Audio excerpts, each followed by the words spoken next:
Searching for greatness in a sea of the dying and shameless. A sea of the aimless. I don't wanna be one of the nameless. I'ma wake up with the mindset that one day I'm gonna make it. And I don't think I'll be fine if I don't break my limitations. Don't try to stop me, I exist to write my own story. I'll make a decision if I want some peace or if I want the glory. Yeah, don't want a life that is complacent or possibly boring. I just want a life that is worth every day exploring. My whole life I just wanted someone who would notice me. My whole life I just wanted to be somebody to be. Yeah, I just wanna be great. Yeah, I just wanna be great. Yeah, I just wanna be great. Yeah, yeah, I just wanna be great. Yeah, I just wanna be great. Yeah, I just wanna be great. Yeah, yeah, yeah,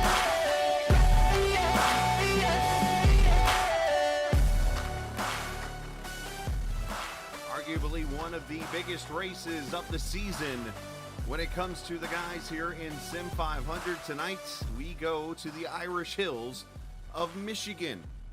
It is race number 24 of the Sim 500 NC811.org Grand National Series here on the Captain Esports Network as we get you ready to rock and roll for 200 miles, or I'm sorry, actually be 160 miles of racing, 80 laps here at this 2-mile very fast track and slick. I should also throw in there for a pretty sporty adjective at the moment. I am the captain, Chris Scala. We welcome you in to round number 24 of the Sim 500 NC811.org Grand National Series here from Michigan. The big topic as we come into tonight is the bubble, because after tonight, half of the field that is in the playoffs will get chopped and out. Now, a couple drivers are already going to be eliminated here because of unfortunate circumstances have kept them away. Tonight, Brian Wertman down there in 16th, he will be eliminated as he actually had a, let's face it, a little more important of a job to do, as he was out at the Milwaukee Mile, I believe, spotting today for the ARCA race, so he was kind of occupied just a little bit. And let's see, and depending on others who show up tonight, that will determine if they are eliminated or not. I do not see Scott Simley in the field, so it looks like down there in 15th, he will be eliminated. Bob Gillenwater is here, so he'll have a chance to jump up there into the 8th position. He needs a lot of help, needless to say, but he is here tonight. Doug Sigmund is in the field tonight, so it looks like a lot of these other guys are going to be here. But at the bubble, 8th position, Doy Woods. He has a 3-point lead over Jeff Ryan right there on the bubble. Joey Jatina is not here tonight. So Joey actually is going to fall out. So one guy is actually going to gain a spot into the playoffs, as Joey is not here in the race this evening and is out taking care of things. So who will be the person to jump in? Will it be Jeff Ryan? Will it be Anthony Calantoni? Will it be Steve Ritter? All of those guys right there are within a point of each other. So let's go ahead and do this. Let's shuffle Doy up to 7th now, and let's put put Jeff Ryan as your bubble guy now. So now you have Jeff Ryan, Anthony Calantoni, Steve Ritter, Mike Kelly, and Doug Sigmund, and even Bob Gillenwater now legitimately has a chance to get in to this final round because basically he is only 13 points behind. So with bonus points and that kind of thing, it is going to be a close battle here to see who gets in, and I will do everything I can in my power to mentally math to the finish of this race. Right now, though, it is time for 811 qualifying, which is presented by 811. Notes below, call before you dig.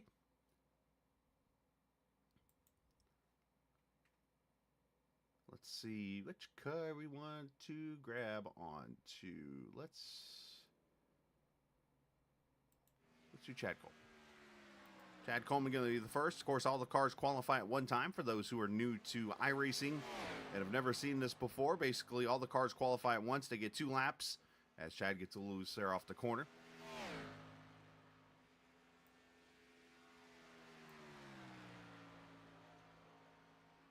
Again, 2-mile D-shaped oval built back in the 1960s. Roger Penske himself.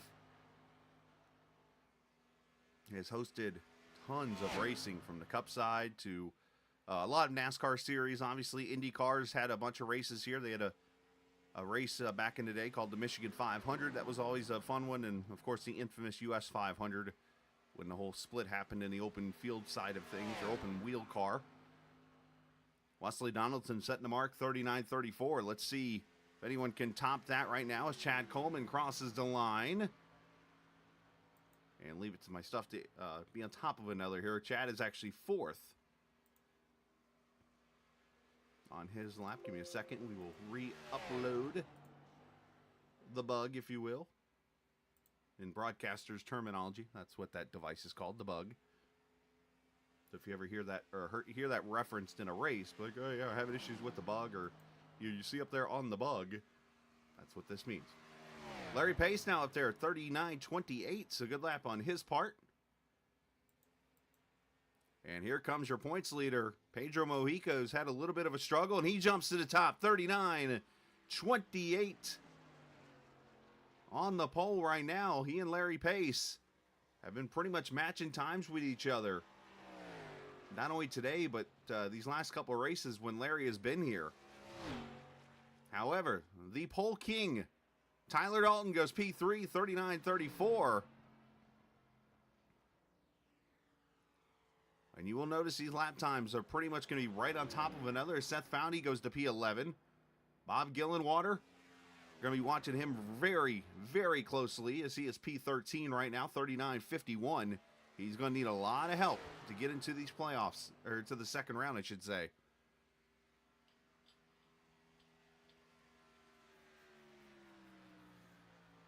I'm seeing a lot of purples popping up, so that's telling me a lot of people are running faster sector times. So basically what you're seeing down on the bottom is kind of like road course racing, like F1 or whatever. So the purple you're seeing on Kevin DeBrown, that's his first half of the track. And then the second half of the track where he runs, he ends up P5. 39-34, so a lot of 34s, three of them there. 24, 28, a 34, three down, 36, 38, 39, 39, and 40. And just like that, Van Schaik with a great qualifying lap of 39-28 for the old DoorDasher. And this here could be a lap because Joe Hudson was one of the fastest cars in practice. I don't know if I could say he's hauling tail around this track with a donkey car. He got very loose there off 3 and 4 to the line. He is 9th, 39-38. I think that looseness hurt him.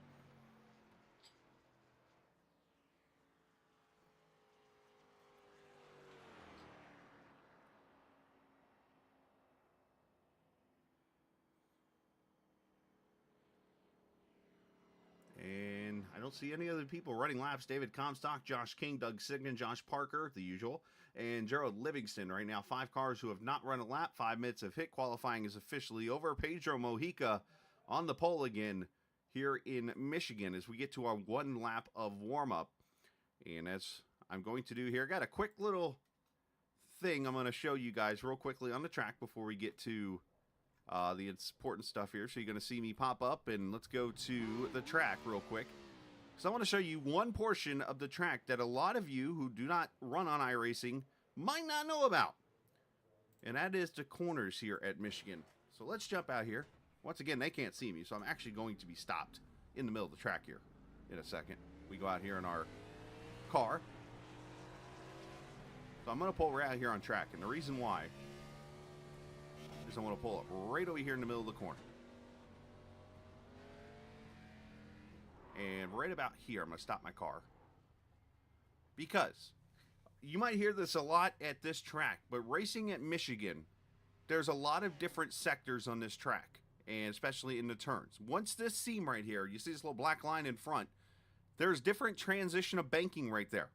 The groove to my right of that line is actually the faster way around the track, because of the banking difference to the left is actually a lower degree of banking tonight. So you're going to see, as we now get done with the warm-up part, I wanted to show you that really quickly, as I think that could play an important factor. As these tires get greasy, you're not going to be able to get down there on that bottom line and race here tonight. So I think we need to keep an eye on that here tonight. If somebody tries to go down there and make a move, potentially later in this race to make passes, we could have some issues and stuff. So let's watch how that all transpires this evening.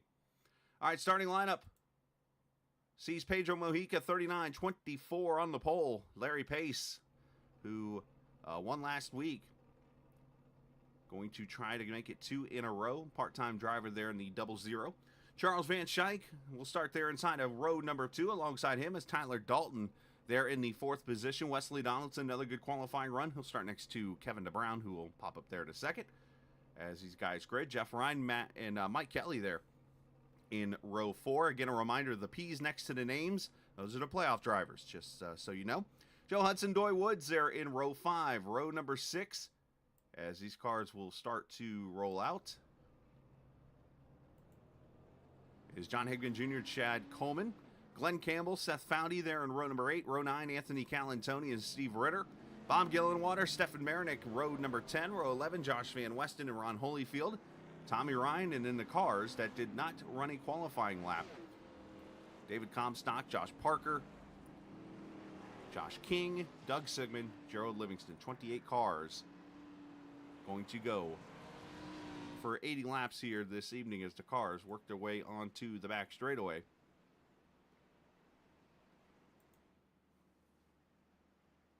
Let's see, I got a quick minute here, and I think they're done talking, so let's grab the driver who I am now officially calling the Bubble Guy. And that being the driver of the 3 car, Jeff Ryan. As we get Jeff up here with us. Jeff, you got a copy, bud? Yeah. All right, you got a half lap before you go green. You are officially now the Bubble driver since Joey's not here tonight. So what do we got to do to hold off these guys tonight to stay in the playoffs? Man, just hang on to the right front. There you go. Short and sweet. Stay He's the focused. fuel. Yep. Yeah, absolutely, man. One stopper. Good luck. Yep. Appreciate it. You too, buddy. Jeff Ryan, focused, ready to rock and roll. We'll get him back to his channel he was in.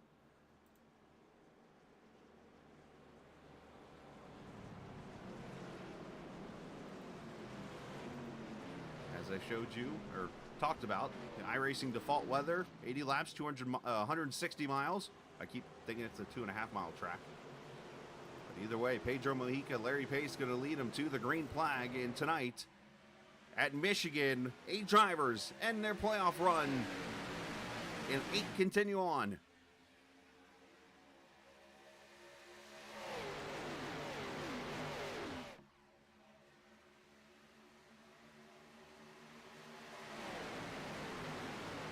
Our cameras tonight presented by TrackCams22.com. You can check them out online on Facebook and in the iRacing forums at TrackCams22.com. As everybody working their way up to speed, double file speeds close to about 190 to 195 miles an hour. As Lewandowski slides up a little bit there, mid-pack in that 20 car as Mojica clears to the front. And you're going to see cars fan out with the draft, 2, 3, maybe 4 wide even.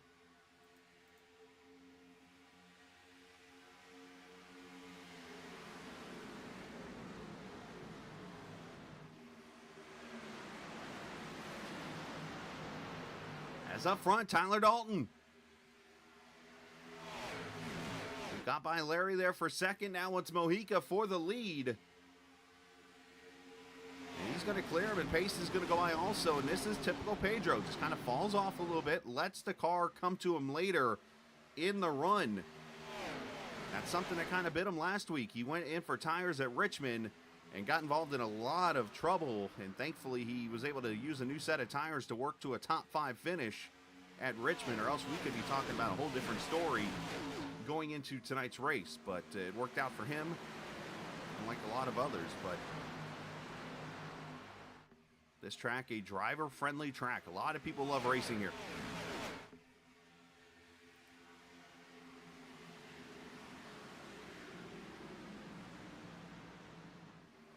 I cannot take Joe Hudson's car serious. Anybody else in that boat?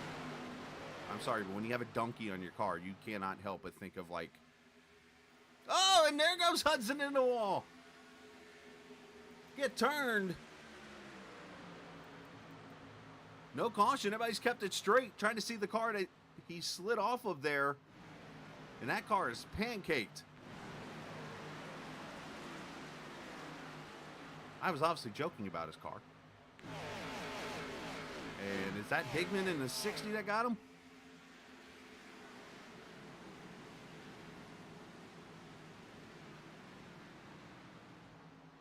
Only one way to find out. Let's roll this not so beautiful bean footage. It was Higman in the 60 that got into him. Everybody scatters and does a great job avoiding carnage.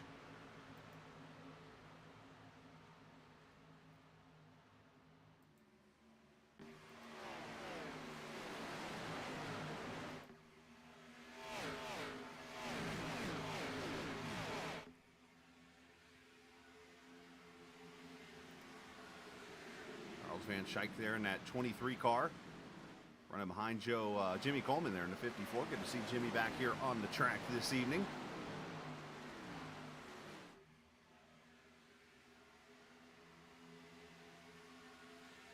Should be a straight, simple one pit stop race, a one stopper.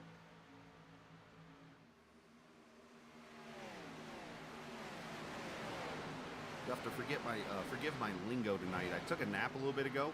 As some of you know, it is extremely hot in the southeast, and I had to obviously work Friday and Thursday and Wednesday in that hot weather, and still to this day it is beating me up a little bit as I try to get some sleep and catch up a little bit. But for some reason I'm still cold.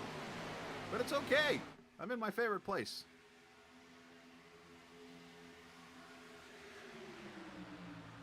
It's called a Sim500 race. Yeah. Back here, Bob Gillenwater, Glenn Campbell. Racing hard. Seth Foudy there in front. We do have a camera for Seth.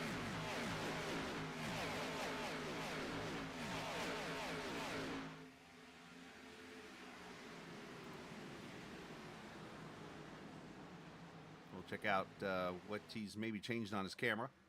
This week, he likes to go to different locations of his camera.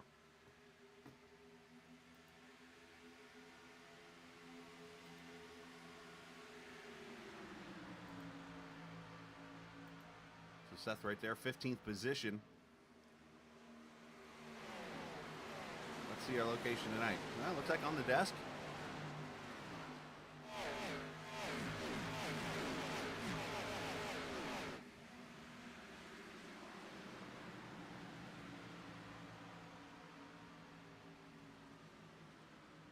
Seth's in that 36 car right there, running in the 15th position. As I mentioned, we're right on board with him now in that Supra.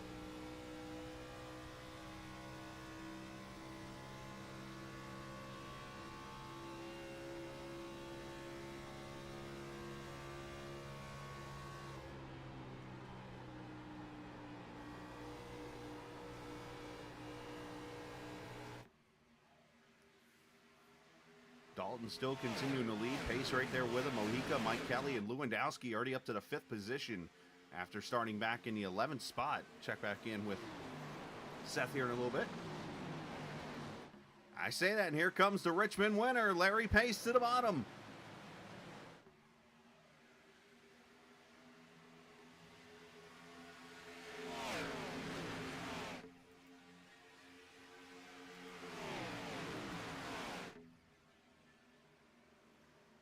You see Larry running right above that seam. He was down below it there the last couple corners. But he is going to take the lead and become our 3rd leader of the race here already. As you kind of see the accordion come into play where the field kind of spreads out and then comes back together. The draft plays so much of a role here on iRacing. There's our bubble driver, Jeff Ryan, the outside lane, the 811 car. And again, yes, technically he is 9th in points entering tonight. 8 drivers advance. However, with Jatina not starting this race, he falls out. So we have moved Jeff Ryan up into the 8th position in the bubble guide. He has 3 to 4, maybe 5 drivers within 13 points of Jeff. So a lot to keep track of here throughout the night. In traditional racing, NASCAR points and stuff are here at Sim500, so except for stages and that kind of thing. So whatever points you see, position passes and that kind of thing, that is a point to that driver. So As up front, Larry trying to break the draft and 5 cars under a blanket.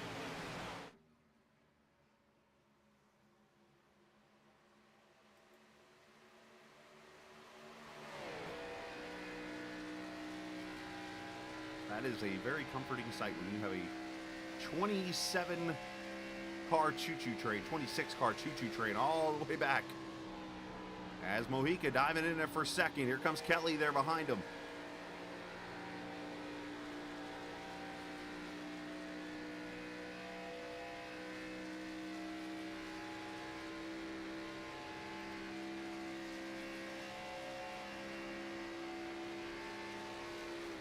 Under 92 miles an hour down to turn 1, and that's out of the draft. So those guys behind him, probably 195.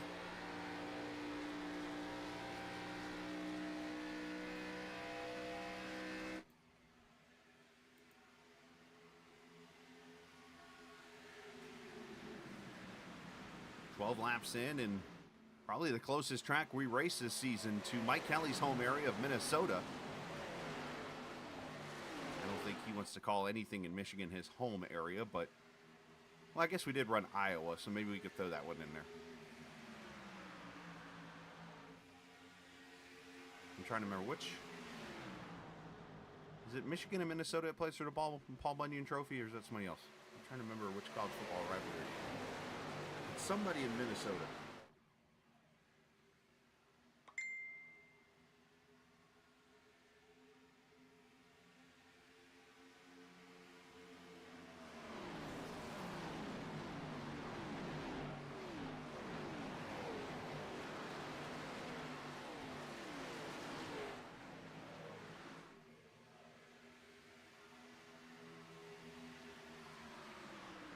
Minnesota, Wisconsin. I was close.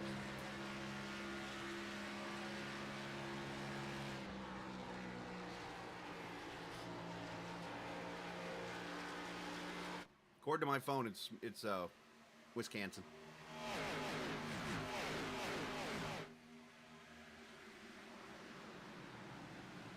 $132 meetings between the two teams. Holy cow, that's a lot.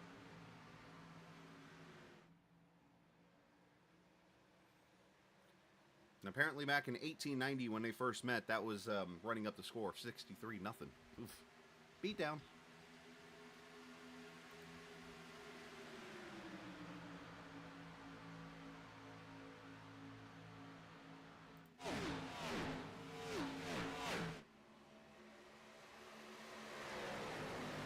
Is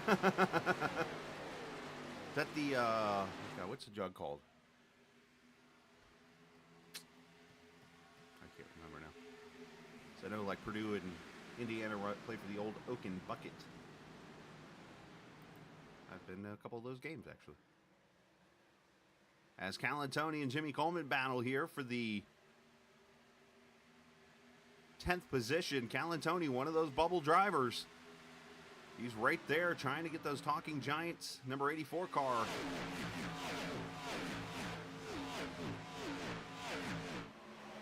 Into the round of 8. So four races here this week, or this playoff season for the round of 16, and then another 4 starting in 2 weeks that will finish out the season.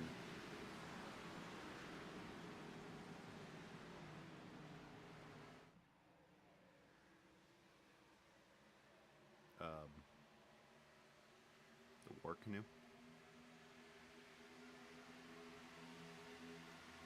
I mean, there's only 2 rivalries that really count in my book as a Florida State fan, but as a college football fan, I mean, there's a lot of rivalries in my head. That one I can't remember. Which one's the war canoe?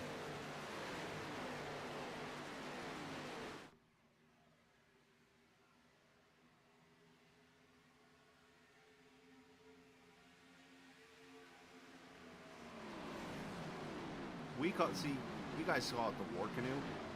We know it as just simply the state championship, is what we call it as fans. Like, we look at it as, you know, if we beat Miami, beat Florida, we're the state champions. We don't look at it as like we win this trophy or that trophy or whatever. Like the Florida State Miami game doesn't even have a name to it. It's just Florida State Miami. And then the Florida game is actually called the Sunshine Showdown, I think. How game showish that sounds.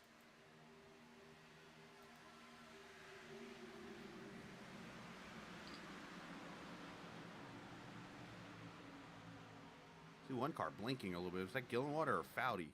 Not sure, but Jeff Ryan right there behind him. So, as per usual in this playoff format that we've seen for years now, the playoff drivers all find their way together. It's funny, I actually started a new thing last night. Played my first game today.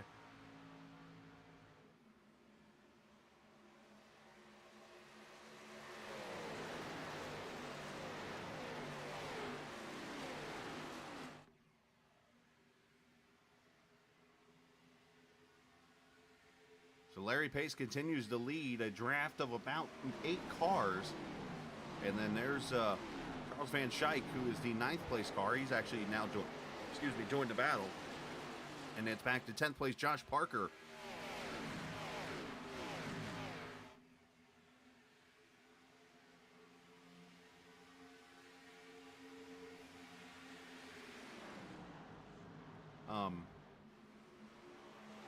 This is that awkward moment where I think Casey is actually trying to be on 2 different chats and yell at himself.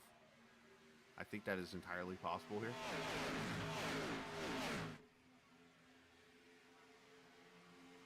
So 21 laps in, already a quarter distance into this race. Going to see pit stops here coming shortly. And one thing I can also share is these lap times have already fallen off almost 2 seconds, but yet the draft playing such a role here as we ride with Jimmy Coleman into 54. Look at Pace up there breaking the draft.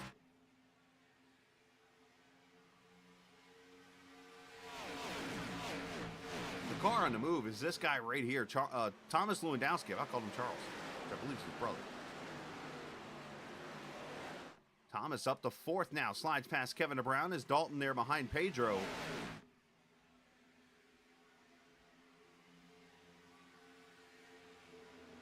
Went to Michigan and a super speedway race broke out.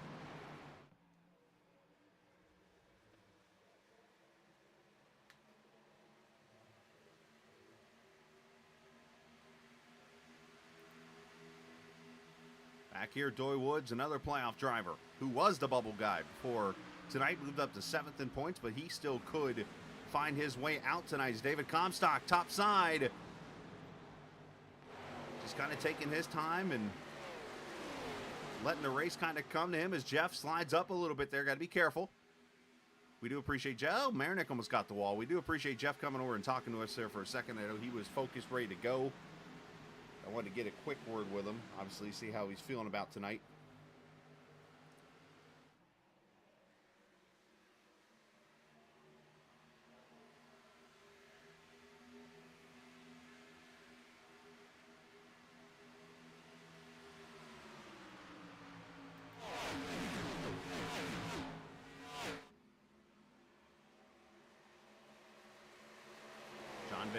Josh Van Westen on pit road.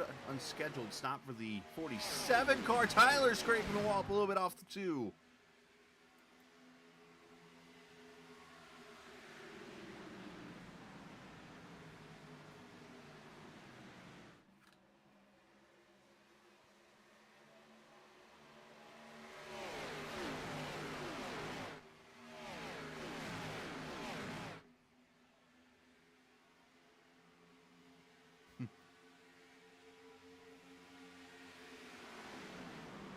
Yeah, that topic, that wreck,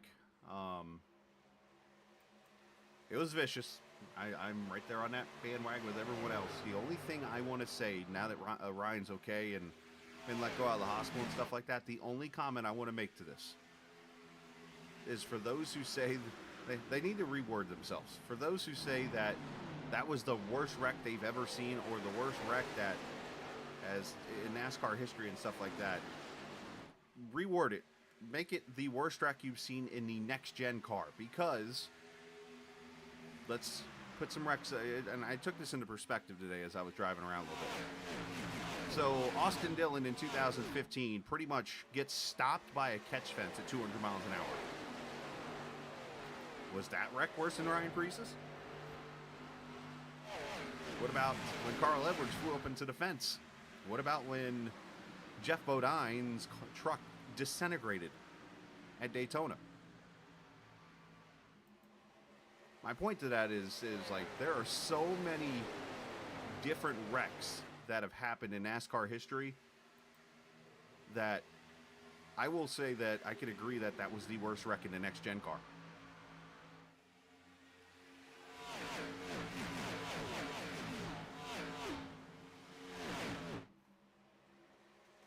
The two things I took off of that wreck last night was, one,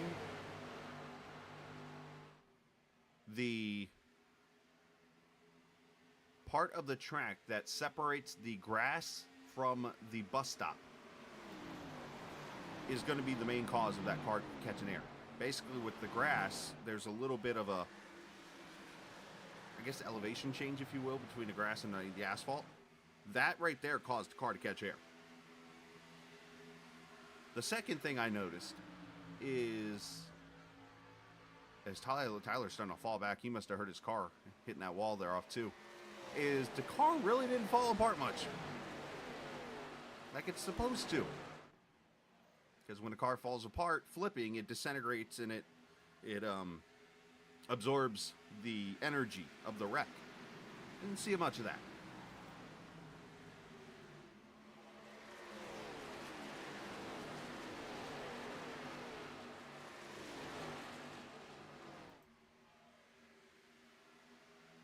I'm not sure if everybody's just kind of drafting or if it's just kind of tough passing right now with the worn out tires. Either way, though, strategy going to be coming into play as we're about 10 laps away from potential green flag pit stops. Let's step away here from our friends at 811 as you're watching the Grand National Series Sim500 here on the Captain Esports Network. If recent storms have caused damage to your property, contact 811 before you begin your cleanup. Buried utilities around uprooted trees can make a bad situation worse if those lines are not located before digging. Electric, natural gas, and internet lines are everywhere, and knowing where they are is the safest way to start any digging project. Call North Carolina 811 by dialing 811 or by using single address ticket on NC811.org or the NC811 app.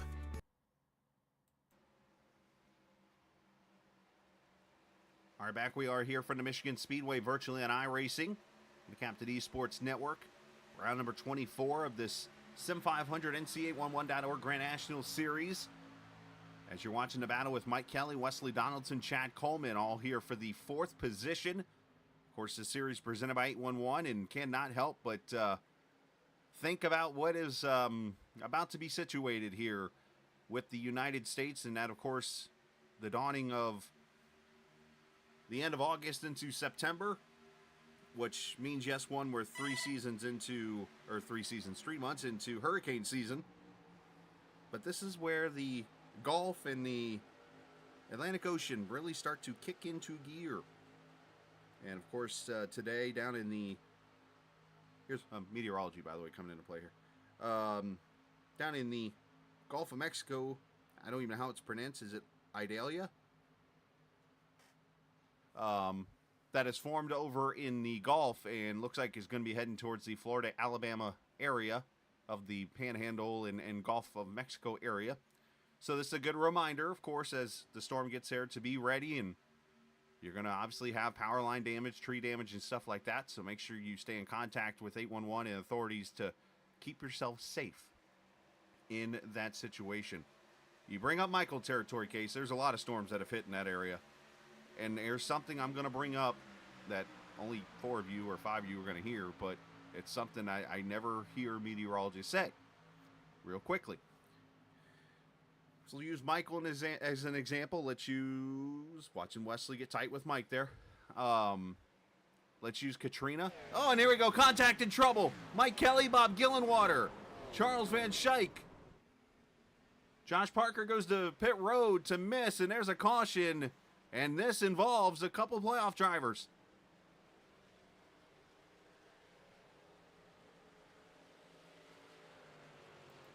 More importantly, that one right there, Bob Gillenwater, who looks like, I don't see much on the 4, but he has had terrible luck in this first round. And it strikes again. See a little bit of right rear damage. A little bit more on the rear there. We'll get back to our conversation about hurricanes here in a second. But speaking of Michael territory, Mike Kelly, unfortunately involved in this wreck. Let's see what happens. I was just talking about he and Wesley running close with each other. Oh, did Wesley bobble a little bit? Van Schaik on in. He clobbers. Add Parker to the list. Calantoni, another playoff driver, gets a piece. Hey, true story. I actually was a part of Katrina in Florida. A lot of people don't remember that part. All right, here comes the leaders to pit road. We'll come back to that wreck.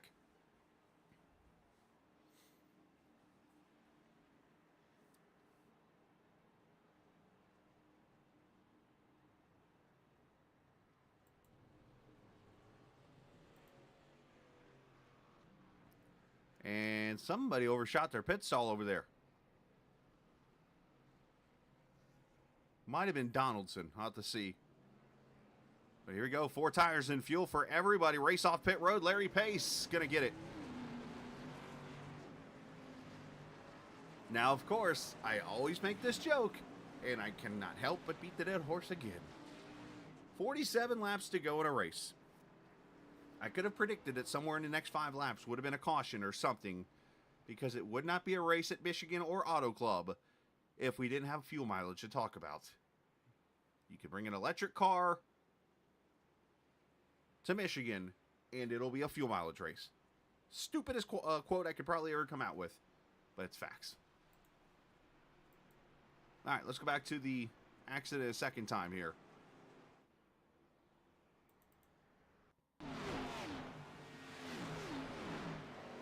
Well, it'll all make sense here in a second when I explain my end. Was that net code, or did the 91 get loose? Get a better shot here for you guys.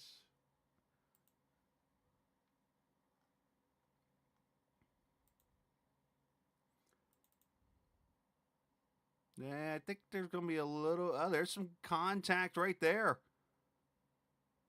Some very familiar contact, you might say. Van Schaik gets up there in the wall a little bit. Kelly goes for the 4-wheel drift. He's going to collect Parker, send him down pit road. Calantoni gets hit by Foudy.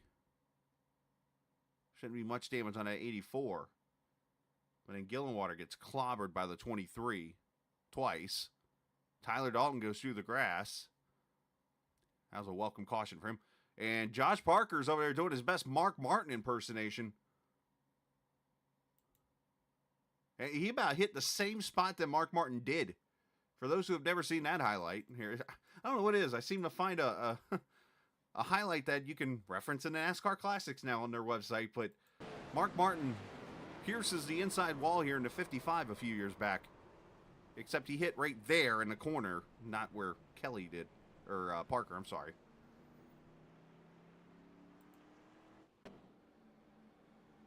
All right, going to come to the restart here. Thankfully, a 2-mile track, so we get short caution periods. Katrina, really quickly. So, the first thing I want to share is to finish the first topic. The last couple of years, Michael, Katrina, there's been a few others whose names slip my mind, get into the Gulf of Mexico. And they're like, yeah, it's going to be a Category 1 storm, maybe a 2 or something like that. You wake up in the morning, it's a Cat 4. I hope that doesn't happen with this one, because some reason... there is some kind of potion or whatever in the Gulf of Mexico, extra salt, if you will, that makes these storms blow up. As Pace leads them back to the green.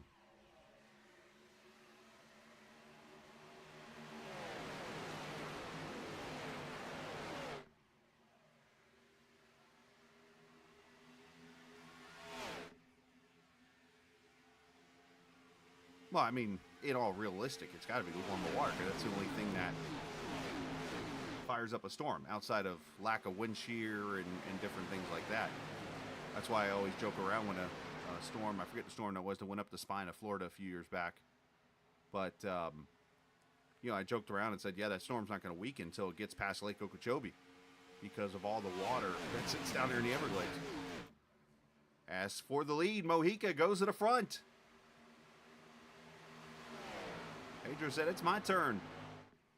And fuel mileage, they're short. There, you might be able to save it. I don't know if you're going to be able to save enough fuel to get to the finish of this race without losing a lot of speed. So I would not be surprised to see a lot of cars go and split this run in half. Run about 22, 23 laps, come to pit road and get tires and fuel, if not 2 tires, and try to win this race. But Mojica and Pace having a great battle here. So my quick Katrina story. Oh, these guys always race tight and clean.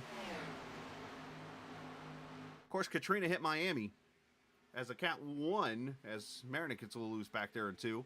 And then, of course, blew up into a monster and destroyed New Orleans. Well, what people don't know about that storm is, yes, it went up into Tennessee as rain, but it actually blew back out in the Atlantic Ocean and became a subtropical system. As Marinette getting tight, you see Pace getting tight, and actually came back through South Florida as just a regular old storm. It wasn't a hurricane or nothing.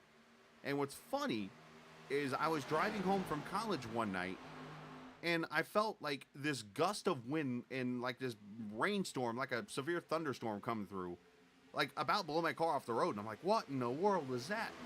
Little did I know it was Katrina, actually the second time going through Florida. As Pace getting loose. Good catch.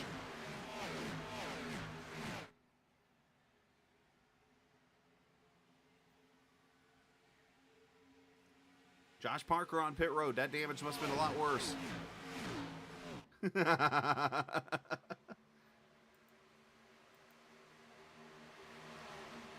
Casey's over here opening up a can of worms on me. It's been a great race here so far. 41 laps to go, so we're at halfway next time by. As Larry and Pedro continue to battle it out. Lewandowski, Kevin DeBrown.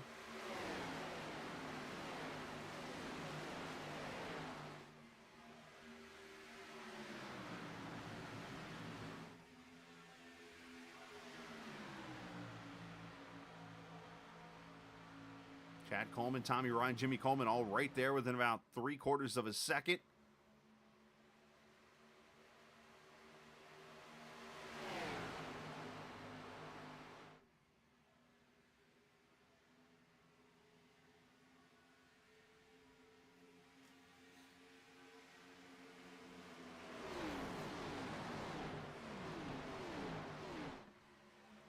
Pedro getting Larry down there on that yellow line, which is really no man's land here at this track. He'll be able to carry some momentum off, and of course that top side, Pace has got, I guess you can call him a teammate there, Lewandowski behind him, but Kevin DeBrown and his team name teammates pushing Mojica to the front.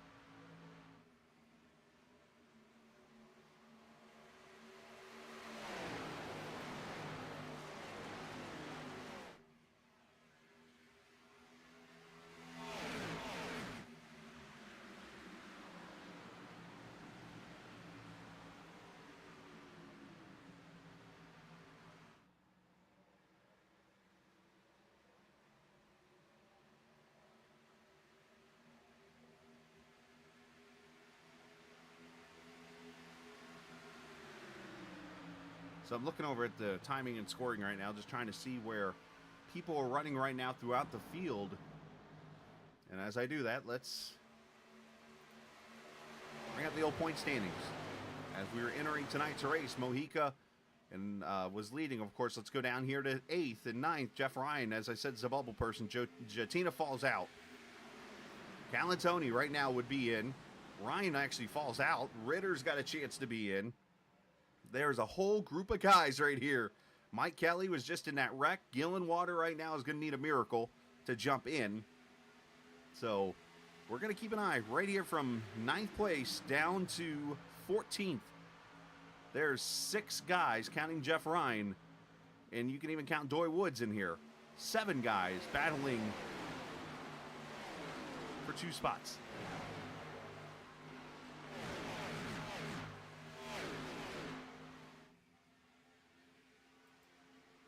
As Pace gets in front of Mojica, moves to the lead.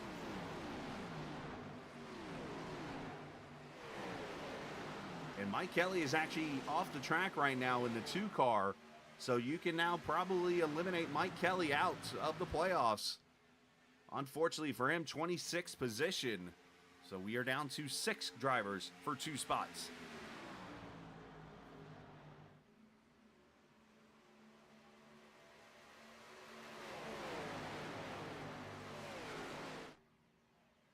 Now, as the great wrestling broadcaster Gordon Sully said, unless a Pier 6 breaks out, then Mike Kelly might have a chance. But he would need to get back on track to get that started. As DeBrown looking outside, Lewandowski maybe thinking 3 wide here as he tries to get the run off turn 4. Coleman there, Tommy Ryan.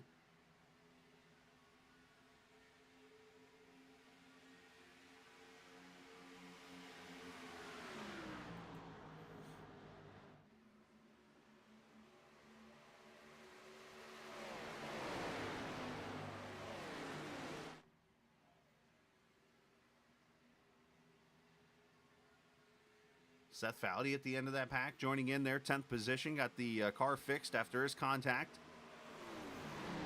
in that accident, so he's got a shot here. I'm trying to see anywhere potentially in timing and scoring where somebody could be saving fuel. And even if they are, I mean, it's going to take like Hank Parker Jr. efforts at Auto Club back in the late 90s, early 2000s when he won that race to be able to make it on fuel from here.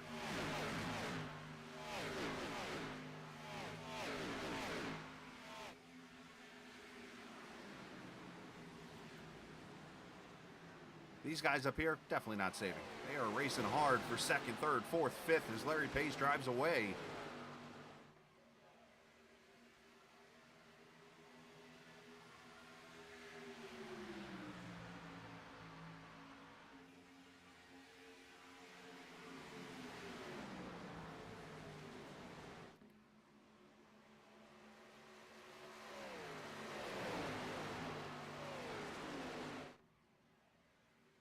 David Comstock now jumping into that battle. You see Calantoni back there also joining. There's still a lot of cars, a lot of racing to go on this 2-mile oval. Tomorrow night, the Cup Series going to Kentucky Speedway. So I can't remember the last time I actually did a broadcast from Kentucky. Been a while.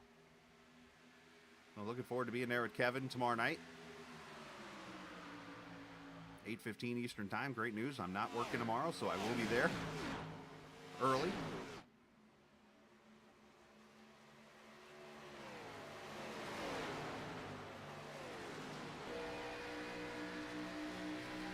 Thank you, sir. Appreciate it. I wasn't going to bring it up. I try to keep things humble, but, you know, I appreciate it.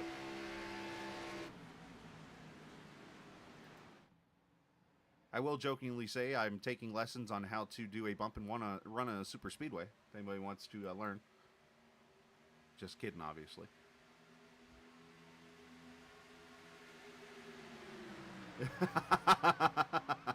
Facts. Right there, facts.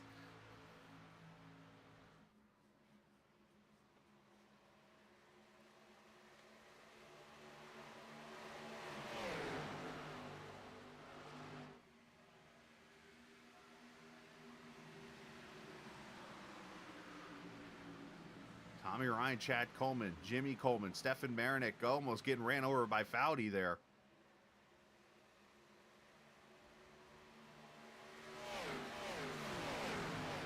Pace able to get away, but not sure if he'll be able to get fully away as they're still within the draft to get back up to him.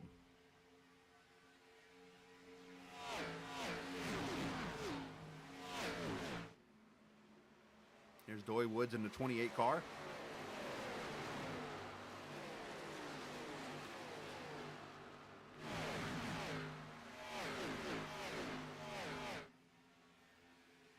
I just thought about wrecks. I see Davey Allison, the 92 wreck at Pocono.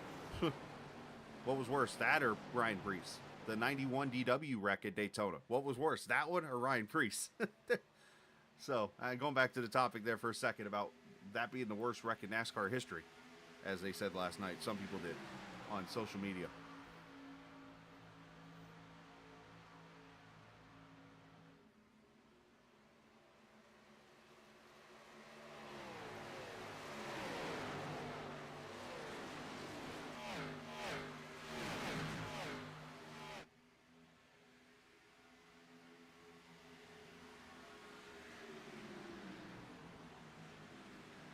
This literally is a blanket right here of cars with, let's see, 1, 2, 3, 4, 5, 6, 7 cars. 8 cars if you count Comstock. Not sure if the blanket's big enough for him.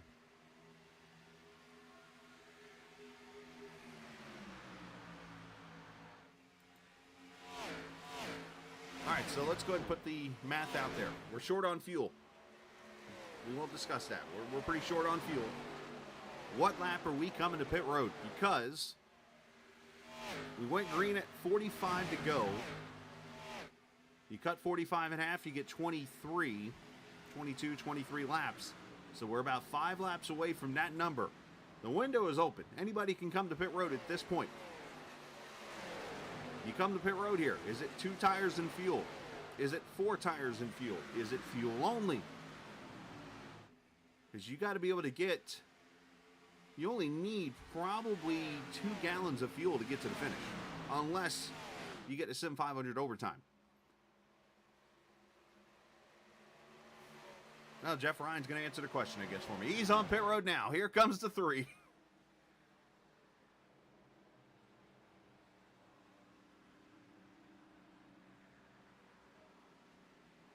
And that's the other thing you got to do is set yourself up to make sure you only take a little bit of fuel. Don't take the whole tank. You don't need it.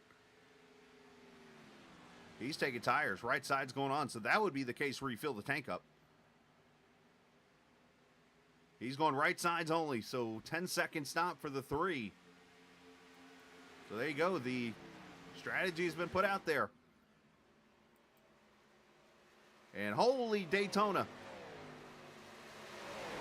Marinik on the top side. Lewandowski loose on the bottom. And Jimmy Coleman in the middle. Yikes.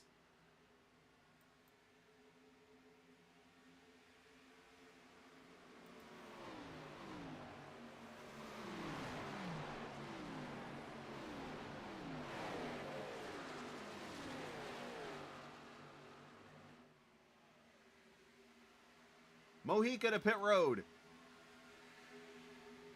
I think that's going to bring everybody in now.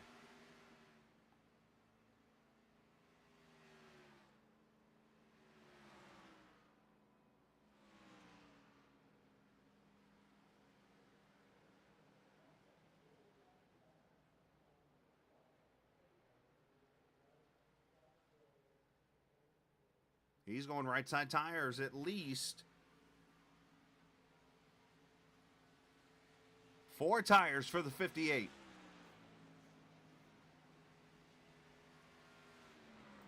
And now Larry Pace coming. Here comes Kevin DeBrown, and Larry locking it down.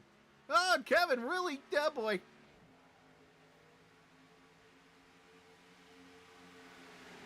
I think Kevin's going to need 4. Wesley Donaldson on pit road.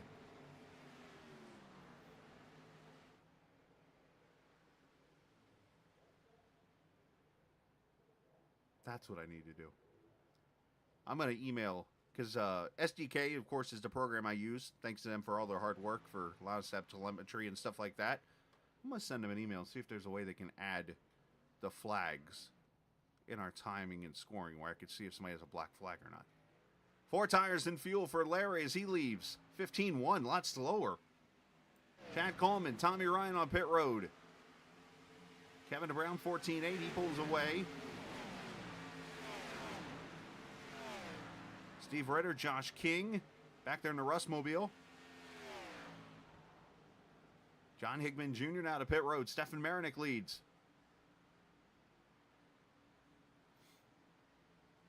4 for Gillenwater, 4 for Ryan.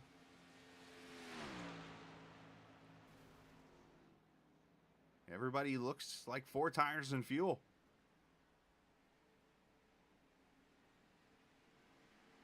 As Seth Fowley going to come to pit road.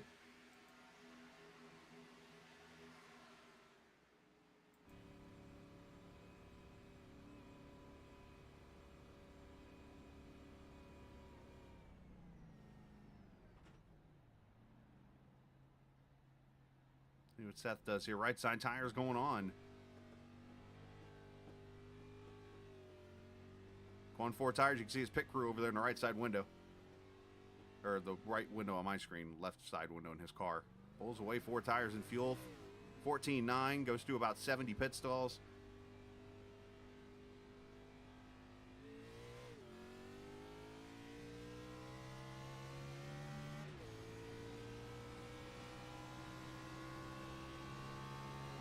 else noticed that he's using a sequential shifter in a Xfinity car.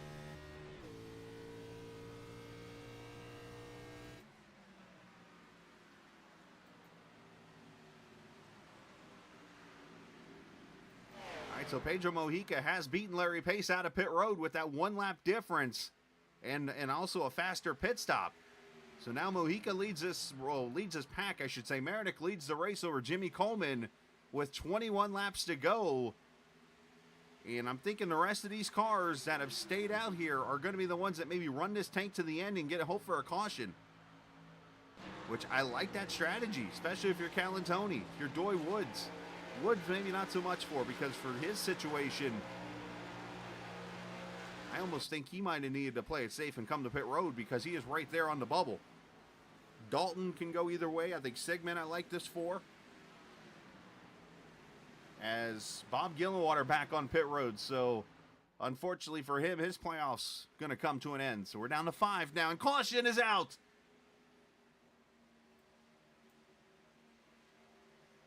Jeff Ryan has gone around on the back straightaway. The 2-tire strategy is all of a sudden backfired.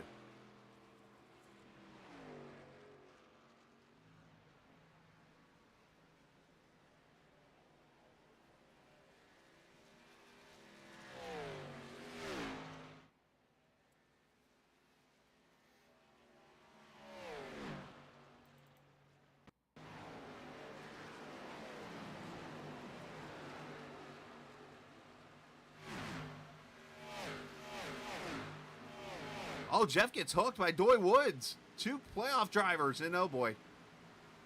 Ooh, driver's side lick.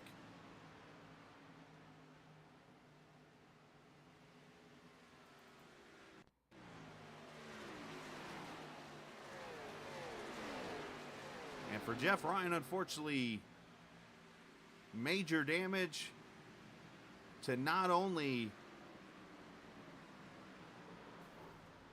his playoff hopes, but to his car. I can't blame 2 tires for that. That was just, unfortunately, he got hooked.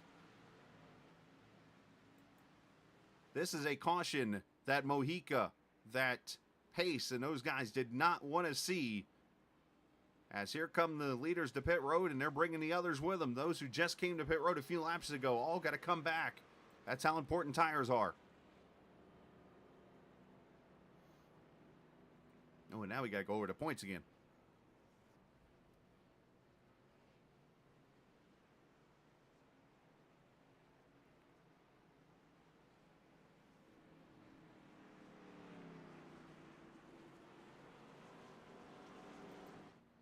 Gerald Livingston, I think, stayed out.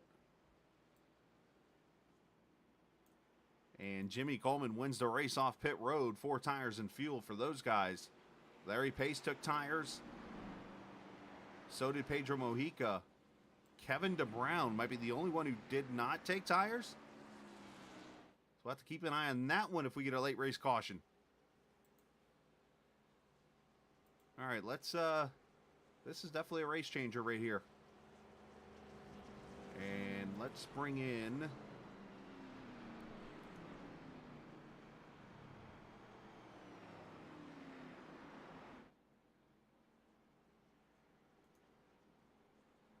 the driver of the 84 car, and that is Anthony Calantoni. You got a copy there, bud?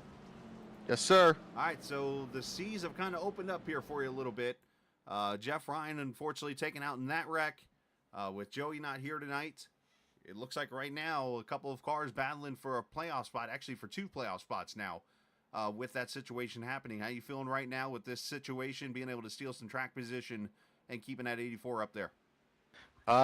Yeah, Chris, definitely we're walking into a little bit of luck here, and you know, it's unfortunate for those other guys, and we're just going to try and hold off these hard chargers on the other tires. But you know, if I'm thinking about this right, the guys that made that green flag stop, they just used their last set right there on that caution. So we still got a set in the pits. That is a very valid point, and we'll see what transpires here in these next 17 laps, and let's see if you can get Jalen Hyatt up there to victory lane. we're gonna give it a shot. We're on a kind of a hot streak here, so we're gonna try and continue that. Yeah. We need we need to get a win with you in the booth now. Oh, come on now. Good luck, though. Thank you. Absolutely. That is the 84 of Anthony Calantoni. Let's get him back to the Sim500 Mafia, and we'll flash up the points here real quickly. Now, the bad news is I don't have any way to do the whole points as they run thing. I mean, there's a way to do it, but it's taken a whole lot of way too much smartness, which does not fall in my realm. All right, so cross Jeff Ryan off, likely. Let's cross Kelly. Let's cross Gillenwater. So now we have Doy Woods, Calantoni, Steve Ritter, and Doug Sigmund. So 4 guys battling for 2 spots. Calantoni and Ritter right now have the advantage. And here we go. I'm sorry, Doy Woods. But we have to keep an eye on Ritter, who runs in the Steve Ritter, 15th position.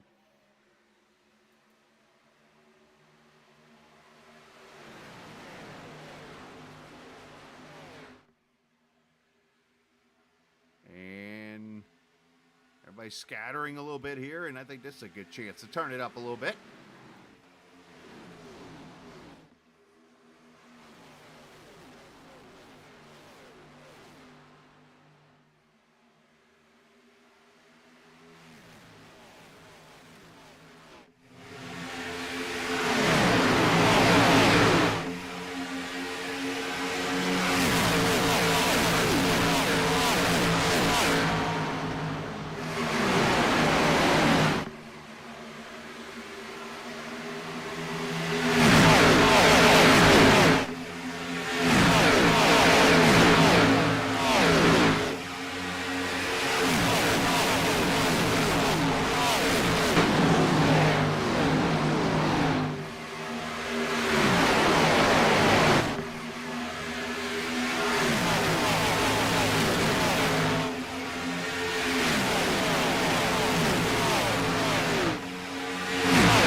Up front, Stefan Marinek has taken the lead on the outside lane there. You see the 84 Calantoni, the 28 of Doy Woods.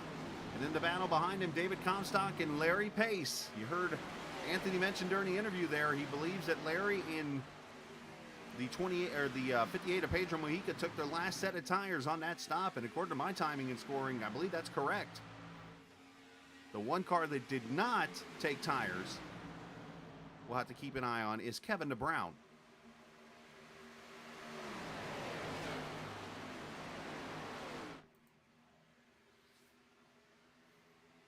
Ooh, a little door bang in there.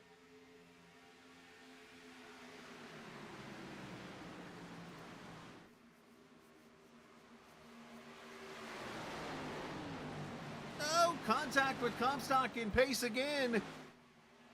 And more contact, and in the wall goes Comstock.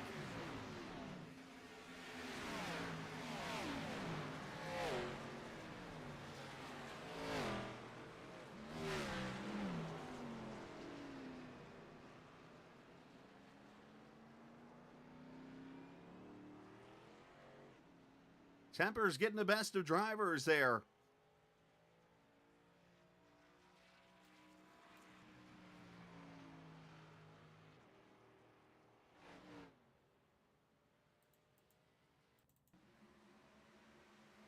Oh, Larry gave him a little boot.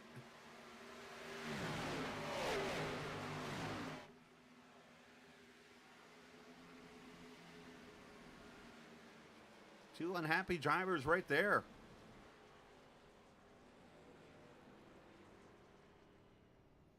And this actually started over in turn 1. Let's go back.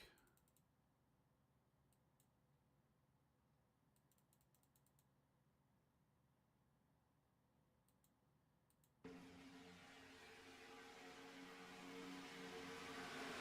right, so we have some cars coming to pit road here for the final set of tires, likely.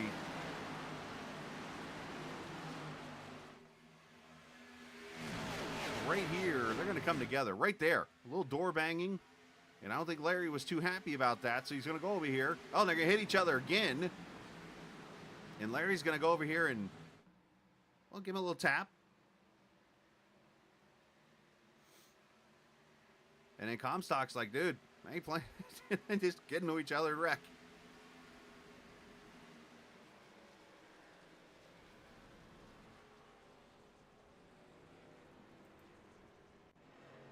And that's going to bring cars to pit road here. And Hickman's going to win the race off pit road. Looks like with fuel only or tires. I'm not sure, 10-second stop. So maybe 2 tires. Kevin DeBrown to pit road with tires. Doug Sigmund in what could be a playoff saving move with 4 tires. Ron Holyfield and Larry Pace on pit road with Comstock getting tires and damage fixed. Jeff Ryan going to try to get damage fixed also.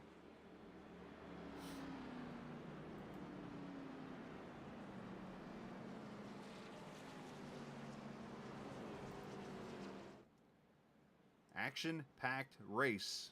Michigan's turned out to be the right track for a night like tonight, where they battle it out for the final playoff positions to move on to the second round.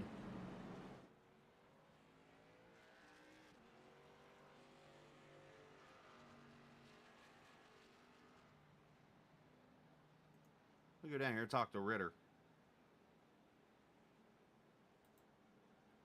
Let's bring him up here. Steve, you got a copy, bud? I do. All right, man. I know you're wanting to go, and I know you're probably Ford-focused right now, but I got to bring you up because I just talked to Calantoni a few minutes ago. With what has transpired here in these last few minutes, it has put you right there on the spot to be the 8th driver to get in there. It's you, Calantoni, and I think you can even add Doy Woods to the battle now, and even potentially Doug Sigmund, all battling for these 2 spots. So what do you have to do here to survive and get yourself up there towards the front to make sure you move on? Yeah, that's actually good news. I appreciate you telling me that. I didn't know where I was. You're in there somewhere. Yeah, just stay out of trouble right now. I think, we got a fast car. The Pellet car is moving good tonight, so we started deep and have gotten into the top 10, so just keep it here, I think. How's the racing? I know there was a little bit of, I think people being mad at each other, but it looks like it's been pretty wild and a lot of draft. A lot of draft. The car's really tight getting in, so you got to back it off early and then drive it out of the corner versus the other way around. But, no, we'll see what happens here. Absolutely, man. Best of luck. Thank you. Steve Ritter there running in the 7th position as he comes to the green flag. And we wish him the best. Appreciate his time as we'll get him down to his turn 1 hero bunch. I think that's where he was hanging out. Yep. Ashton Crowder, I think, that has showed up for the race. Look at that. Hello, Ashton. Long time no talk to. As we come to the green flag. And you know how I know he's watching the stream is I see he's actually streaming the stream into their channel, which is kind of weird. So hello to all turn 1 heroes. As Marinick leads into the green, 8 laps to go. It's kind of like the pit box at the racetrack.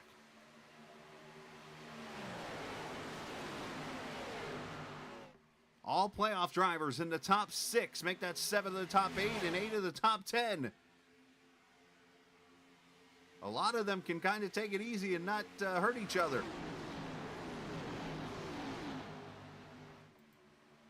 Here comes Calantoni topside. Got to keep an eye on the fresh tires. Tyler Dalton is in 10th right now. That's the first car on tires.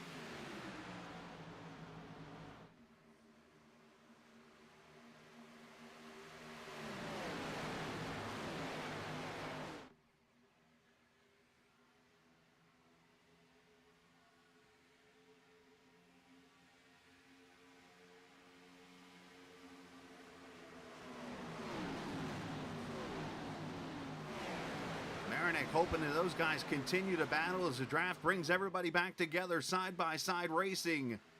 6 laps to go. Foudy looking for somewhere to go.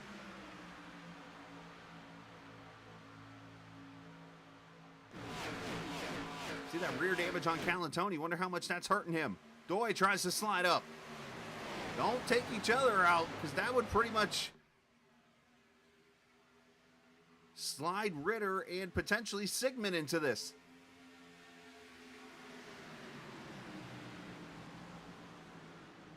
Here comes Kevin with the 4 fresh.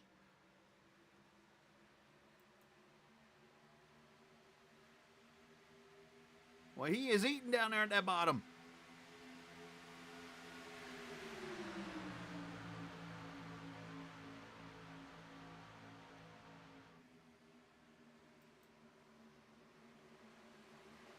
Oh, best way to pass everyone. Go where they're not. And he just did it right through the packet up to 3rd.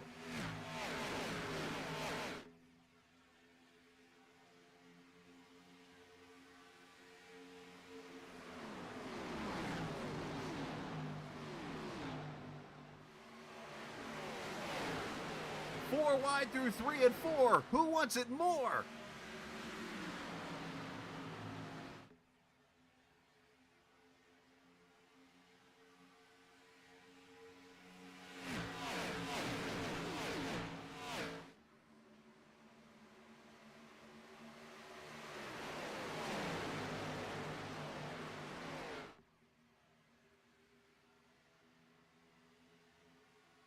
If you're Cantoni right now, you really can't jeopardize yourself here.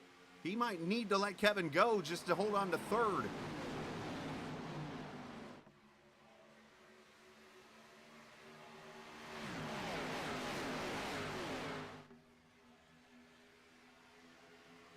It's like he's listening to me or something. It's kind of weird.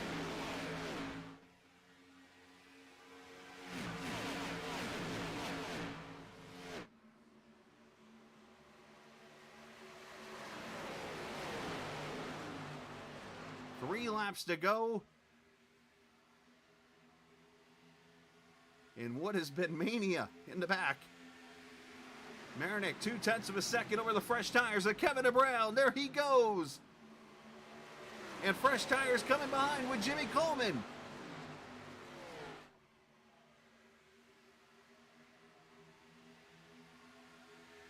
Two laps to go.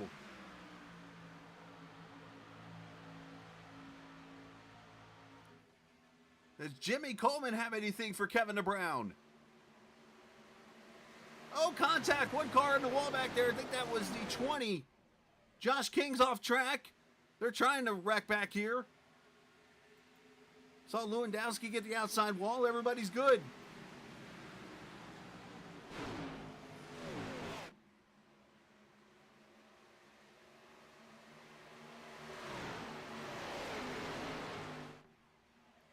As those on fresh tires starting to kind of slip their way through, Cantoni's falling back.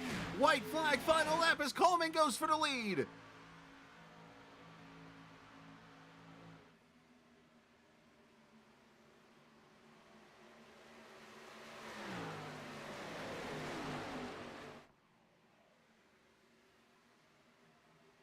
One 2-mile lap is going to separate who goes and who does not go to the final round of 4. Races, that is. 8 drivers going to make it. Jimmy Coleman takes the lead through 3 and 4, and Kevin gets into him.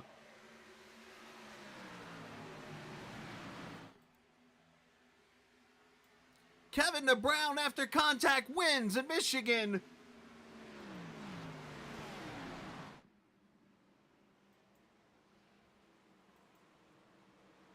Oh, and yeah, Jimmy's not going to be happy. I called that.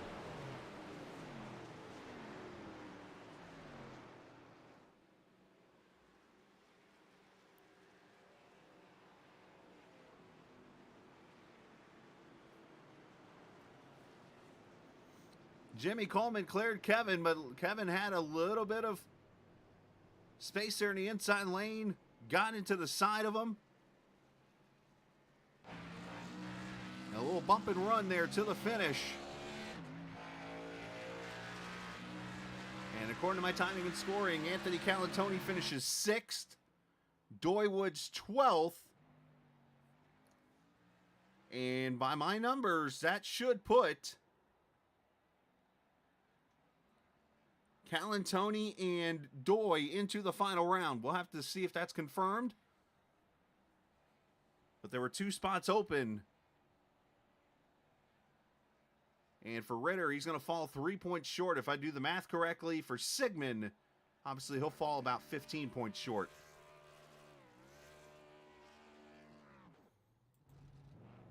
You have to forgive me, by the way. I started actually coughing at the end of that race. I'm like, no, not now.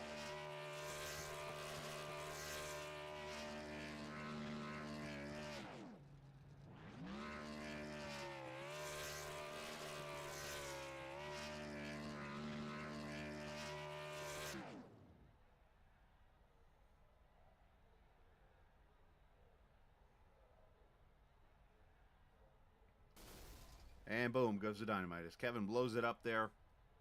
As we take a look at the final results, let's show that real quickly here. As Kevin wins it over Jimmy Coleman on the last lap double pass, if you will. And we'll show the replay here in a second. Marinick finishes 3rd, Pedro Mojica 4th, Tommy Ryan 5th. Anthony Calantoni moves on to the final group of 8 with a 6th place finish. Chad Coleman, Tyler Dalton, Seth Foudy, and Ron Holyfield gets a good top 10 finish. Good for him. John Higman Jr. 11th, Doy Woods 12th. He'll be the other driver that moves on. Wesley Donaldson 13th, Steve Ritter, Doug Sigmund, Thomas Lewandowski, Larry Pace, a disappointing 17th place finish after his contact with David Comstock, who finishes 18th. Josh King 19th, Gerald Livingston, Jeff Ryan 21st, Charles Van Schaik, Bob Gillenwater, Josh Van Weston, Glenn Campbell, Josh Parker, Mike Kelly, Joe Hudson. The 28 racers in tonight's race. Let's go back.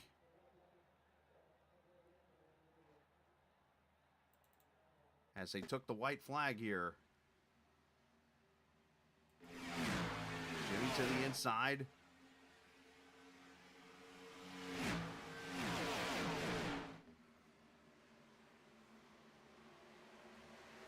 Everything clean here so far. Even puts 2 wheels down there underneath that line. A little trick there to de-wedge the car. Get it to rotate through the corner. Still side by side here.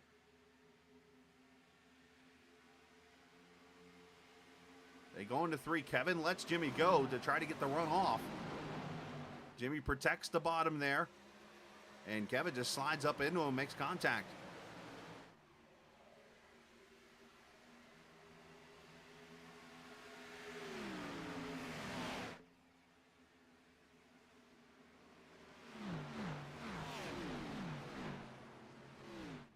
And obviously Jimmy not happy.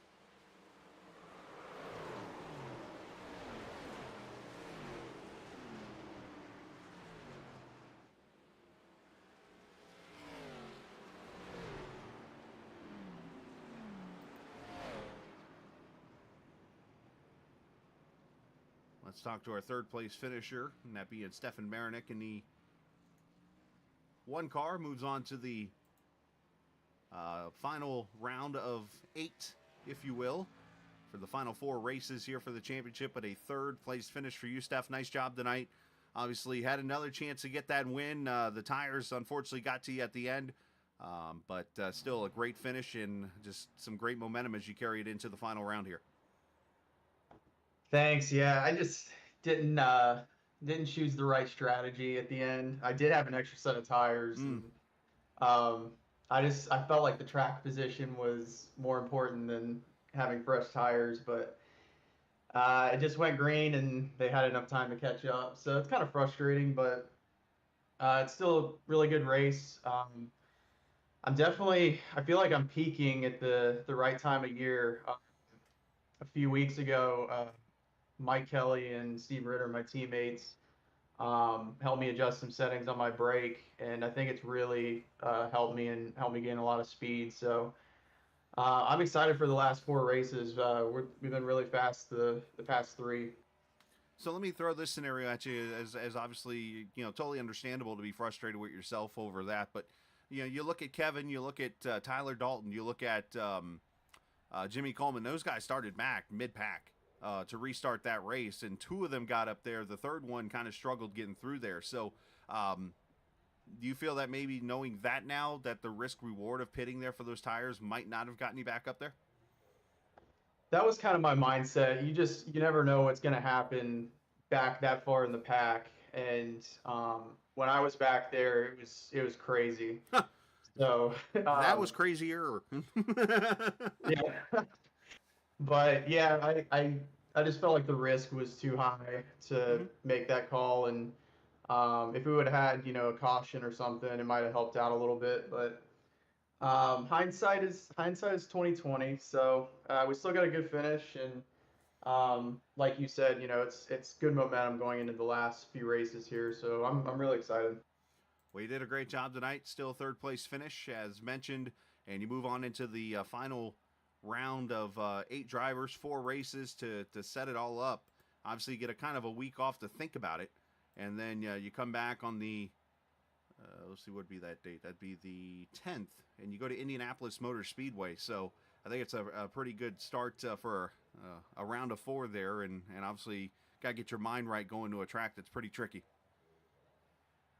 Yeah, I love the Indy Oval. I'm really excited about that race, and then the other 2, line up for me as well. I'm pretty good at both, but Daytona, you never know what's gonna happen. So I think out of the top 8, whoever gets out of Daytona unscathed are the ones that are gonna have a chance at it. So we'll see what happens. Is this one of those where maybe you set yourself up in the first 2 races to get as much points as possible, so in that Daytona anything can happen, and if it does, you kind of maybe, I don't want to say a mulligan, but maybe have a buffer? Yeah, definitely. We have like mid-20s starting in the field now, so you could lose a lot of points in one week. So having that buffer is definitely a good thing to have going into that race. Well, great job tonight, and send some shout-outs. Yeah, thank you, Chris, for doing the broadcasts, and thanks to all my teammates at Turn 1 Heroes, and thanks everyone at Sim500 for everything they do. There you go, man. Great job tonight. Congratulations, and we will see you tomorrow night. Thank you. All right, buddy. Stefan Marinick, unfortunately, the one and only of the 3 of the Turn 1 Hero drivers in the playoffs to move on, or 4, I should say. Scott Simley was in there, too, to move on into the final round. So, all right, this next interview might be interesting, and we'll see if he wants to talk, and I will totally understand if he doesn't want to say too much, as let's bring Jimmy Coleman up here. Now, Jimmy, obviously, I know that finish was not what you wanted at all, but especially being one that, you've been on and off here racing here in the last few weeks, and being able to come back, and you set yourself up at least to be in position to win this race. Talk about that at least, and obviously taking the positives out of here. Yeah, definitely not the way I want to finish that. I would definitely like to see this race to the finish, but it is what it is. Like you said, I've not been able to make it as much as I'd like to, but just to be able to get up here up front like this, I'll definitely that's a big positive I need to carry on going forward. Talk about the tires there, because you come in there at 70, 10 laps to go. You watch Kevin go blowing through the field, and you pretty much were right on his tail almost for the most part, following through. Yeah, I'm really surprised that more people didn't come in. I kind of was trying to judge it off Marinick there to see what he did, and when he kind of stayed out, I was like, well, I'm committed. And like I said, I looked in my mirror, I was like, well, I can't believe there wasn't more come down. So once we got out there, kind of got stuck up on the top behind Tommy and them, and I could see Kevin going, but I knew once I got by him, I'd be able to catch him. Well, you did a great job, obviously, tonight, coming back, finishing second. At least during our broadcast, your best finish that we've seen this season for you. So that's got to feel pretty good to be able to run like this. Oh, yeah, man, it definitely does, especially not getting to be here as much as I like to. I was kind of nervous. I got in late, too, so I was kind of like, well, if I get a top 10, I'd be happy. Right. Then after that, once I qualified, I think, I don't know, 10th, 11th, whatever, I'm like, all right, I might be able to make some noise here. And as the race went on, it felt good, and got a little lucky with that caution. We stayed out. I wasn't going to be able to make it, but I was kind of hoping on a caution. See, and that really worked in my favor more than anything. If it wasn't for that, I might not have been in this spot. So got a little luck too. Definitely take advantage of it when you can. Absolutely, man. Well, great job tonight, and send some shout outs whoever you like to. I'd like to thank 811 for sponsoring the series. They've been a big part of Sim500 in general. Been part of this for a while now, and they seem like one of the most dedicated sponsors. So definitely glad they're on board. Thank Transervice for sponsoring me. P-Rod Towing, they've always been with me. Thank all the guys here in Sim500 Mafia and all the guys in the league. I mean, that's why a lot of us keep coming back. It's a real competitive, as you can tell.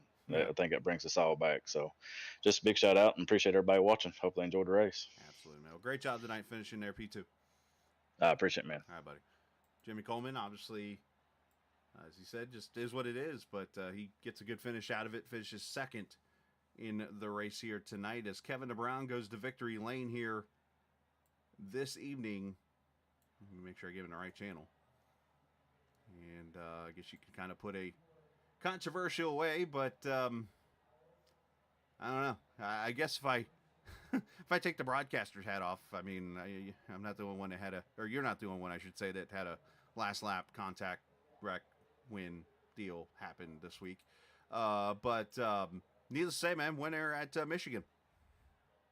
Yeah, definitely. I want to apologize to Jimmy. I wasn't planning on getting him loose there. I just wanted to hopefully be side by side coming down to the front stretch. But I haven't looked at it yet, but I guess I got into him too hard.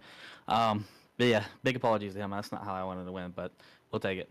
Did were you expecting him to hold you down like he did? Because I mean, you're going to see in the replay. Obviously, he's about to groove up. What would be the normal bottom groove? You're down there against the line, and obviously he's keeping you shallow coming off to try to kill your momentum. Would you expect him to be that low coming off the corner, or did you expect to have a little bit of more room as you come sliding up? Yeah, I figured I'd have a little bit more room because he had a little run going into the corner, so I figured he was gonna dive it in there and try to slide me. So I was just gonna tap the brake a little bit and do a slide job. Mm-hmm. Yeah, or that's the crossover. I know what you meant. And and yeah, then I just misjudged it a little bit. And that kind of thing, honestly, it happens. I mean, we're not perfect out there, but it's a great way to come back. Obviously, I was watching you from the time that caution come out there with what was about 25 to go or something like that with Jeff Ryan, and I watch those come to pit road, and I see you come down, and I see the 7-8 second stop, and I'm like, he didn't take tires. I kind of kept my eye on you from there because I'm like, all right, he's got a set of tires laying. When that caution comes out with 10 to go, what are the thoughts in your mind? So it's actually kind of funny. When we did the green flag pit stop, I was planning on coming in with 25 to go, and Pedro beat me to it. So I took 2 tires, actually. And it did not work. It was loose. It was horrible. And then we came in, so I was like, you know what? Let's just go ahead and put the lefts on. Oh, so we okay. did, and it wasn't turning at all. Like, it did a complete opposite. So I was like, well, what to do now? And then luckily that caution came out, and I knew, well, we're going to put 4 on, and we're going to dig. And you did so, man. You took that bottom lane, which everybody was up above racing. Best way to put it, it was everybody was on the interstate. You took the HOV lane to the front. Yeah, I was telling them, and in team name, I was like, guys, I'm gonna sit on the bottom. If you're in my way, get out. I'm gonna push you. Hey, it worked out, man. You worked your way into the second round. Obviously, the final group of 8 into the playoffs here, so everything's gonna reset, I believe, and you now have a chance to go for the championship. You get a week off before Indianapolis. Yeah, very excited. It's gonna be hard to beat Pedro. It's hard to get wins here as it is with him in here. So. Yeah, once again, sorry to Jimmy Coleman. I did not want to win that way. I was hoping we were going to be side by side coming to the line. But you got to take them as you get them. Well, great job tonight. Send some shouts whoever you like to. Oh, yeah, of course. Chris will be painting the beautiful Race of Pride paint scheme and them coming on this year and hopefully next year. You put on the beautiful broadcast. Can't wait to go watch it tomorrow. Yeah, Sim500. There you go. Great job tonight, man. Congratulations. Appreciate it. Thanks. Kevin DeBrown, the winner here tonight at Michigan Speedway. Of course, that last lap pass, a little bump and run, if you will, on Jimmy Coleman. And yeah, I'm sure that'll be talked about a little bit. And Kevin apologizing for the whole thing, and Jimmy just basically saying it is what it is. And appreciate everybody keeping it clean, because I know we've had some interviews before that goes so well. So I do my best to kind of keep it clean, but at the same time get what the thoughts are of those drivers. So what a race it was here in Michigan, and the point standings up to date. Let's show them here for you. As I said, that Calantoni and Doy Woods take the final 2 spots into the final round of 8. Steve Ritter misses it by 6 over, or I should say, past Dory Woods there. Jeff Ryan, unfortunately, falls out. Joey Jatina, obviously, wasn't here tonight, so he falls out. Kelly, Gillenwater, Simley, Wertman, along with, who did I miss there? Yeah, I think it was those guys. So, unfortunately, their season, well, it doesn't end technically, but their chance at a championship will end here tonight at Michigan. Unfortunate for them, but they'll be able to come back next week, or in 2 weeks, I should say, battle out from Indianapolis and try to play spoiler now for the rest of the season here in these 4 races, which, mind you, these 4 races, this is a pretty smorgasbord of tracks. And when I say that, is I'm thinking of the surface, I'm thinking of the track itself, the style of racing, and so on and so forth. So we start in 2 weeks at Indianapolis, 2.5 mile flat track. That, obviously, it's Indianapolis, so that says enough. Then you go to Homestead, a worn-out surface, 1.5 miles. Then you go to Daytona, super speedway racing. And then it's Las Vegas to finish it out, where you'll see more of a pack/1.5-mile style race on a sort of worn-out surface. But you'll see some close racing there for the championship. So I really think the key is going to be for these first 2 races, you got to go get what you can get. Because Daytona is obviously going to be a wild card, and you're going to want to try to survive. And then going to Vegas, anything can happen at that track. So we should see what happens. It's going to be a lot of fun. Tomorrow night, Kevin England and I will be here from Kentucky Speedway. We'll be, well, in the respective broadcast rooms. We won't be like at Michigan or something. But we hope you join us tomorrow night, 8:15 Eastern Time, as we'll get you ready for the NC811.org Cup Series from Kentucky, the new version of Kentucky Speedway, I believe it is. So looking forward to seeing you at 8:15 Eastern Time tomorrow night from the Bluegrass State. And we'll go from there. So appreciate everybody joining us here on this Sunday evening. As always, remember, this isn't just a game. It's iRacing. See ya.